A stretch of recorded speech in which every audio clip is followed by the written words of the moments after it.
Tomorrow at 11.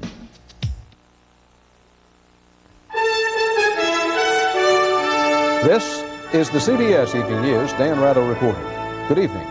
The Democratic Speaker of the House of Representatives stands accused tonight by a panel of his peers. By unanimous vote of the Ethics Committee, Texan Jim Wright was accused of dozens of violations of House rules. Wright's lawyer called the allegations, and I quote him, doublespeak.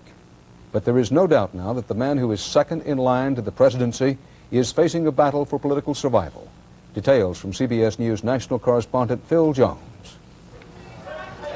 66-year-old Jim Wright today became the first Speaker of the House in the nation's history to be officially charged with ethical wrongdoing. The committee voted a statement of alleged violation on 5 counts, which includes 69 transactions where we have reason to believe that Speaker Wright violated the Code of Official Conduct. I know in my heart I have not violated any of the rules of that institution. The committee dropped 47 findings brought by Special Counsel Richard Phelan, including charges that Wright used undue influence to lobby government agencies on behalf of friends. But the committee did cite Wright's involvement in the sale of his book, what Committee Chairman Dixon called an overall scheme to evade House limits on outside income. Where we have reason to believe that he accepted an honoraria in the form of a royalty. The committee cited 7 instances where book sales were arranged as compensation for a speech. In one instance, the National Association of Realtors voided an honorarium check and reissued a check to buy multiple copies of the book. The other charges centered around what the committee felt were substantial unreported gifts. Those gifts total approximately $145,000. These alleged gifts were received from 1979 through 1988. They came from a longtime friend and business associate, George Malik, a Fort Worth businessman. The committee determined that there is reason to believe Mr. Malik was an individual having an interest in legislation. From 1981 to 84, Mrs. Wright received $72,000 in salary from a company owned by the Wrights and Maliks. The committee said there was no evidence either supporting or establishing that the money paid to Mrs. Wright was in return for identifiable services or work products that she provided. Malik provided either free or reduced rent for housing, and Mrs. Wright was provided use of a company car, which she eventually brought to Washington. The committee said Wright failed in his duty to exercise reasonable care to avoid even the appearance of impropriety, which is the hallmark of the House Gifts Rule. The special counsel concluded that the Wright-Malik Company was designed and used to give cash to the Wrights and not as a legitimate business venture for both families. Committee members were quick to point out that these charges must still be proven, which will require a higher standard of evidence. At this point, the Speaker must be considered innocent of all charges until proven otherwise. Wright says he is eager to defend himself before the committee. And I have asked that we bring this to the swiftest possible resolution in a decisive and definitive way. And I'm prepared to abide by it. Still outstanding is an investigation into questionable Wright oil investment. But the question now for the committee is whether Wright should be formally charged with penalties that could include reprimand, censure, or expulsion. Dan? Thank you, Phil. When the Ethics Committee voted on its final allegations against Wright, the 6 Republican members were joined by all 6 Democrats. Now the question is, where does this go from the present point on? And our Capitol Hill correspondent, Bob Schieffer, is standing by to tell us about that. Bob? Dan, the report had been public for less than an hour when a row broke out on the House floor about whether it was all just a partisan political fight. I'm a Democrat who's not buying this bipartisan, nonpartisan garbage. Let there be no mistake. Today in Washington, D.C., the party lines are being drawn. No Republican is attacking Jim Wright. This is a bipartisan report issued by the Ethics Committee. Wright's Democratic colleagues were quick to the ramparts, and some of them were steaming. The Speaker has never been charged with anything that affects his role, his activity as a congressman or as Speaker. But you would have thought that he had shot 4 nuns in the church. At a briefing, Wright's lawyer William Oldacre said the allegations were an outrage, that never before had Congress tried to determine whether working congressional wives earned their pay. And Wright's friends say if that's now the case, where does it stop? What about congressional spouses who are lawyers? We'd have to call in every one of those members, and we'd have to say, who are your husband's or your wife's clients? What work did you do for them? Why did they hire you as a lawyer? Did they hire you because your husband or your wife is a member of Congress? Wright's staff has already collected dozens of affidavits from Mrs. Wright's former co-workers and business people who swear her job was a real one. But one Republican is already calling for Wright to give up the Speaker's post. The precedents of the House would indicate that during the time that the Speaker is under investigation, that he ought to step aside. For the most part, however, Republicans were playing it low-key in an effort to look nonpartisan. Most members of Congress do not lightly trash the reputations of their colleagues, whether they like or agree with those colleagues or not. Wright's allies came out fighting today. They say that's the strategy from here on, because some of them say privately Wright's survival now may well depend as much on bare-knuckle politics as the merits of his case. Dan? Bob Schieffer, thank you. On the international scene, Solidarity won its struggle for survival today, and Poland won an immediate promise of a lot of money. A judge in Warsaw officially recertified the independent trade union to the cheers of Solidarity backers. It had been outlawed for 7 years under martial law and reinstated after union leaders promised to support the communist government in economic and political reforms. President Bush responded today with long-awaited economic concessions to the government of Poland, and he won cheers from Polish Americans for that. Wyatt Andrews traveled with the president. We can and must answer this call to freedom. President Bush today chose the Polish-American community of Hamtramck, Michigan, to announce a new U.S. policy toward Poland, a package of economic incentives to reward Poland for moves toward democracy. The Poles are now taking steps that deserve our active support. For years, U.S. policy has punished the Polish consumer. The new Bush plan would reverse that, asking Congress to grant Poland preferred trade status, allowing many Polish imports into the United States duty-free. The plan encourages new private investment in Poland and promises U.S. help in rescheduling Poland's foreign debt. The entire package is based on the condition that Poland keep its promises to reform. We're not going to offer aid without requiring sound economic practices in return. Rewarding Poland for its political reform is not just a policy aimed at helping Poland economically. It is also a political message aimed at the Soviet Union. This is one area where the White House believes it can take the global initiative away from Mikhail Gorbachev. It's as if Mr. Bush is warning Gorbachev the U.S. will use its financial clout to pursue the goal of a free Europe. And we envision an Eastern Europe in which the Soviet Union has renounced military intervention as an instrument of its policy on any pretext. We share an unwavering conviction that one day all the peoples of Europe will live in freedom. For the Soviet Union, this is a test as to whether the Soviet Union is prepared to accept democracy and the reunification of Europe. If it is not, then a great deal of what Gorbachev is talking about is false.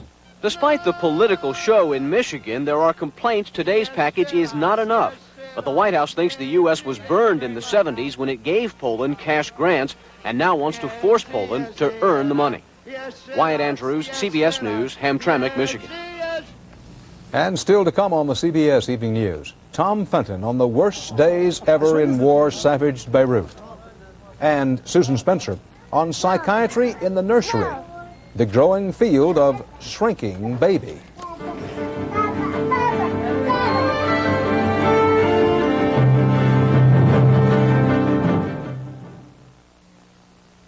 You're on your way. Who would have figured it? I grow up in the city and end up testing products for the farm. Like this one from Dow. We study its effects in the classroom and check the results in the field. It yields more food, more profits for family farmers, and greater groundwater protection. But Dow gave me a grant to find out how to make it work even better. You know, I like being a city kid working in a cornfield. Dow lets you do great things. Got a nice minty taste to it. That's good. Can you say that about your liquid antacid? If not, taste new Tums Liquid. It has a nice taste to it. It's delicious. Tums tastes the best. New Tums Liquid. It works, and it really tastes good. At any given moment, there are thousands of planes in the sky all across America.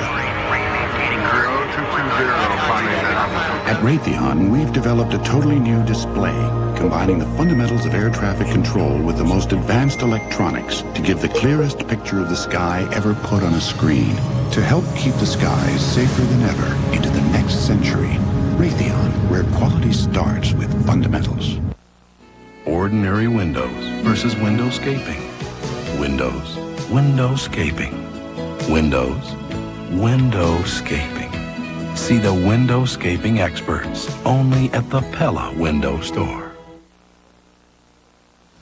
Christian and Muslim forces in Beirut ignored appeals for a ceasefire and kept up their all-out artillery war today. At least 43 people have been killed and 170 wounded just since Saturday. From London, Tom Fenton has our report.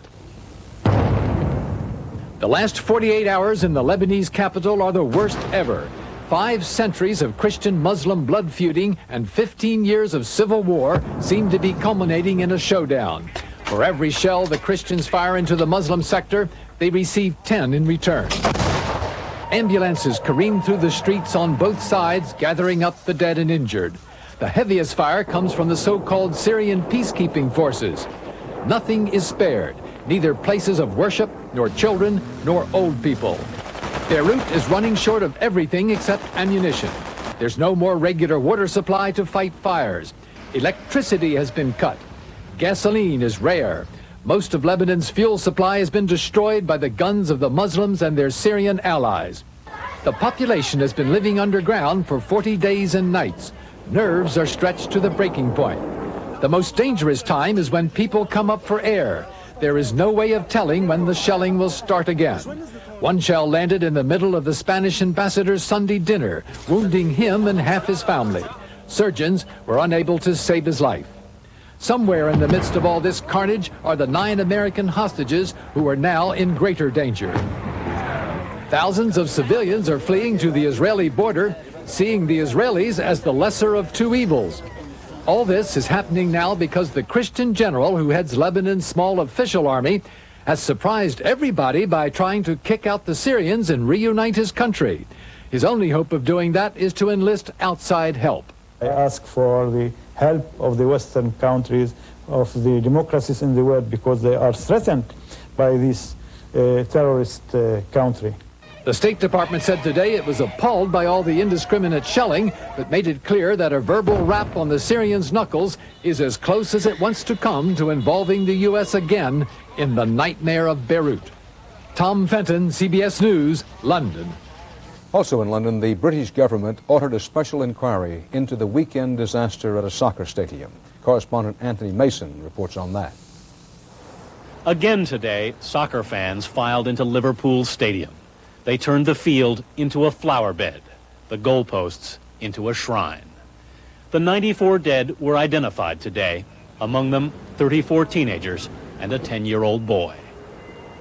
For hours, fans lingered on the field, wondering why the game they loved so much had again brought them anguish.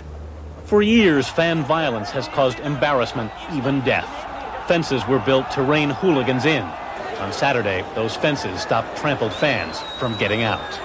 We've turned our heads away from the problems that have existed and preferred to ignore them and wait for the next disaster and wait for the next inquiry, and we haven't learned anything. A slum sport played in slum stadiums, the Sunday Times called it. The British haven't built a major soccer complex in 70 years. But in Britain's depressed industrial towns, spending Saturdays on the soccer terraces is a way of life for working-class teenagers. Liverpool's soccer club is perhaps the most popular in England, so the tragedy seemed to strike at the very heart of the game. England's Soccer Association is now considering cancelling the cup final, a decision comparable to calling off the Super Bowl. Prince Charles and Princess Diana came to Sheffield today to comfort the injured, but Britain was not yet ready to heal. Soccer had reopened her old wounds, leaving the tragedy of more deaths, the shame of another disaster. Anthony Mason, CBS News, Sheffield, England.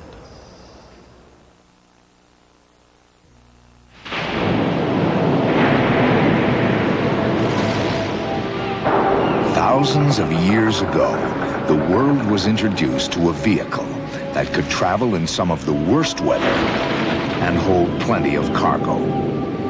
Today, another such vehicle is introduced. Only this one has a lot more horses. Introducing the 130 horsepower four-wheel drive Subaru Legacy Wagon. Shredded wheat? I need my nutrition. Well, you'll need 12 boxes to equal the vitamin and mineral nutrition in just one box of Total. What do you eat all this with? A shovel? Total, one bowl, 100%. That's more nutrition than any other cereal. That's more like it. One box, one bowl, one spoon. If it's whole wheat Total, it's Total nutrition. And for a better cornflake, try Total Cornflakes. Better tasting and twice the nutrition of Kellogg's cornflakes. Time for a quick break and one of my favorite quick snacks, Sunsweet pitted prunes. Surprised? I don't know why. They're good for you and they're delicious. Rounder, plumper, Sunsweet. I used to take aspirin for minor arthritis pain, but it sometimes upset my stomach, so I switched from aspirin to Advil. Advil gives me hours of relief from arthritis pain, and it's gentler to my stomach than aspirin. Advil, advanced medicine for pain. A drug smuggler's escape attempt today in Miami by a prisoner sentenced to spend the rest of his life behind bars. The brazen effort showed why he was held in such a high security area. Correspondent Bruce Hall explains why it didn't work.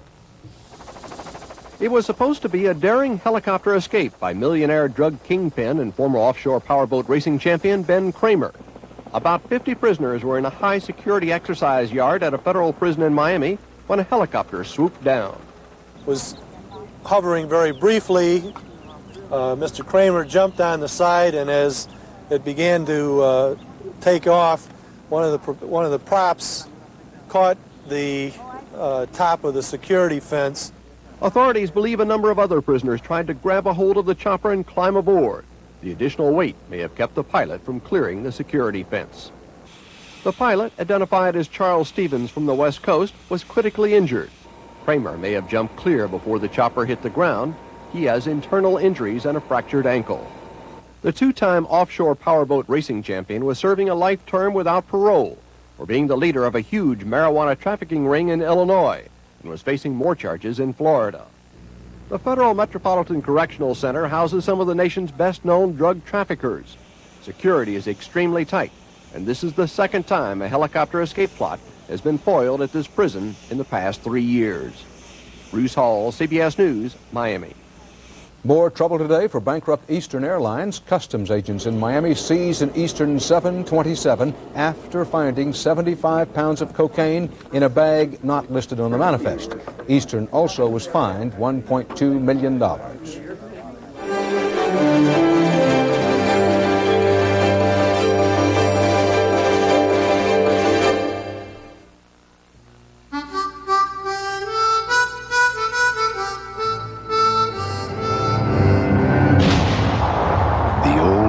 Subaru ain't what she used to be.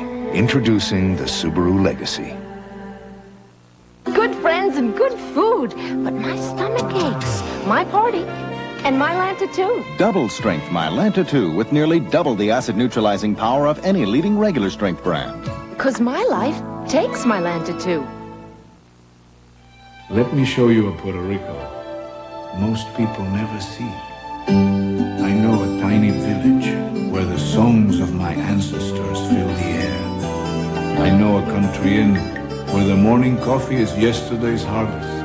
I know special horses that learn their steps from the conquistadors. I know places no one knows.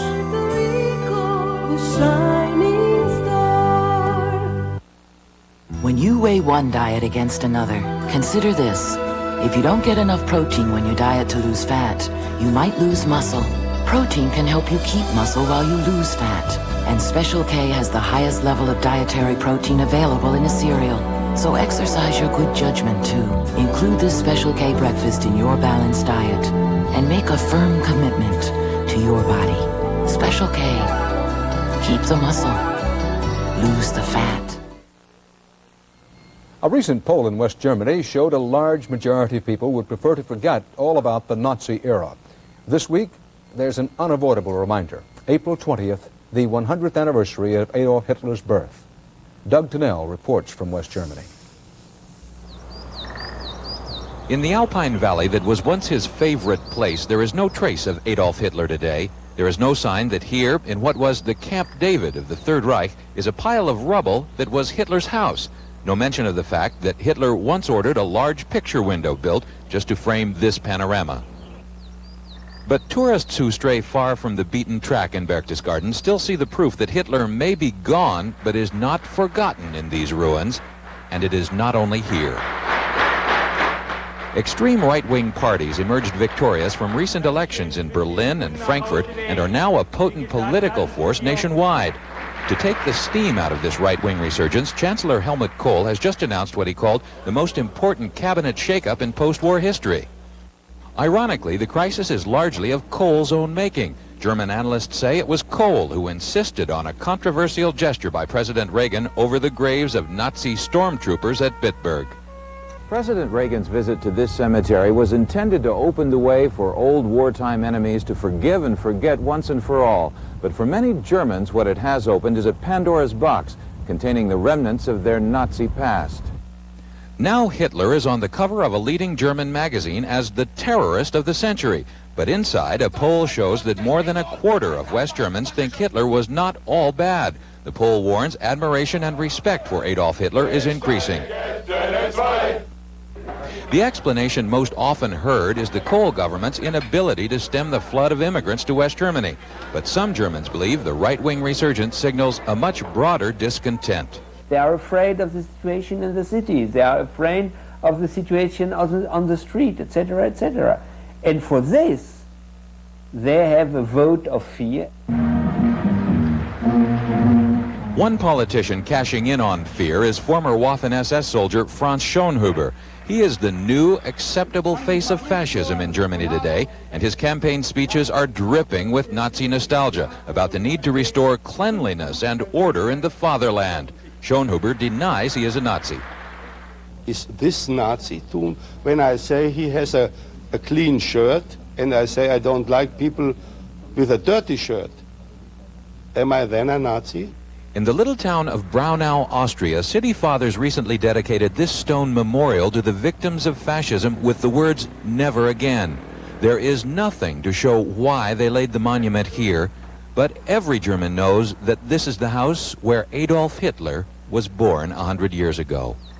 Doug Tennell, CBS News, Berchtesgaden, West Germany.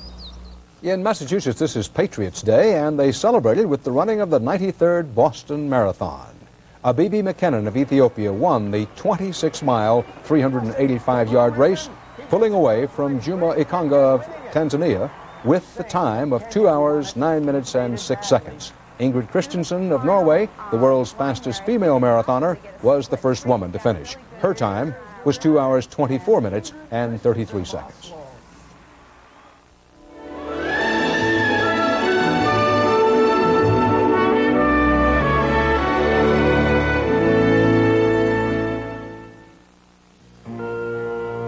One was named Wilbur, the other Orville, two brothers who shared a belief that when the fundamentals of aeronautics were properly applied, man could fly.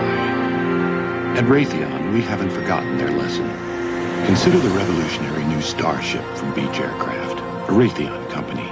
Many of the fundamentals are the same as the one built by Wilbur and Orville. Raytheon, where quality starts with fundamentals. Now at Red Lobster, one great thing deserves another and another. Introducing our great seafood trios. For a limited time, find 6 new trios starting at $7.95. More of everything you crave, like 3 great tastes of lobster, a new trio of shrimp and crab. Something for everyone, starting at just $7.95. Kids' dinner, $1.95. Don't miss the great seafood trios at Red Lobster. And don't forget Secretary's Week. Celebrate with lunch at Red Lobster. Just this much Cortaid heals more kinds of itches and rashes than all of these. Because Cortaid has a clinically proven healing medicine they don't have. That's why Cortaid is the Itch Aid. After you've produced the yearly report in record time and made color part of your winning proposal, you'll know why Canon is the most popular copier in America. From personal to color laser copying, the choice is Canon. For generations, the problems have pained and plagued puzzled parents. When is the baby too fussy, too hungry, too quiet? Now, a different kind of alleged help is growing in popularity in some parts of the country. CBS News medical correspondent Susan Spencer follows the journey from the crib to the couch. Where is he? There he is. Babies. Cute, adorable, cuddly, gurgling little babies. And then there are other babies. Enter the infant psychiatrist. It's not a problem, it's a challenge. Right now he feels kind of insecure because the world is a little scary to him. When a baby is stumbling a bit and not mastering one of their early milestones, the goal of help is to give that baby a nudge. Try the yellow one with the blue one. Some 10,000 psychiatrists, psychologists, and child development experts are giving those little nudges in the growing field of infant psychiatry, legitimized now to the point that many insurance policies cover therapy for babies. The specialists approach the task with new insights into how babies develop emotionally and how to help them, and their worried parents. You're excited.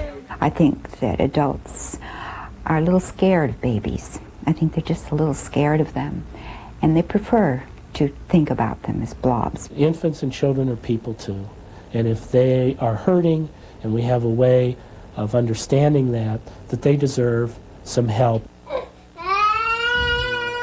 While any baby may be fussy, it's estimated that 10 to 15% of infants have a severe emotional problem. But with this as the main symptom, how does anyone figure out what it is? The answer? Observation. A team spends hours watching interaction between baby and parent. It's now clear that while the most serious problems of withdrawal and depression stem from outright parental abuse, upset babies can come from the best of families. He's a little bit like the king of the household here. Yes. 7-month-old Eric. His mother says his first 4 months were a living nightmare. He had a cow. The team thinks that Eric overreacts to the world around him because he's unusually sensitive to light, to sound, to touch. Trying to make Eric feel good just makes him mad. Oh, I hear you. He didn't really like it when I was stroking and holding him. Eric's mother felt she was failing at what's supposed to be the most natural thing in the world. When you tell people my baby fusses, they say, well, big deal, all babies fuss. So you think, oh, it must just be me. Experts say that baby therapy promises benefits not just for parents, but for the whole society, in that it will produce better adjusted adults. Thanks, Jack. We haven't muddled our way through so well. We have a very high rate of psychiatric illness in this country. We have a very high rates of drug abuse. We have very high rates of learning disabilities. Preliminary studies indicate that babies who have been treated do benefit. Enthusiasts say that the potential of this booming new psychiatric field is truly in its infancy. Susan Spencer, CBS News, Washington. And that's tonight's CBS Evening News. Dan Rather. See you tomorrow. Good night.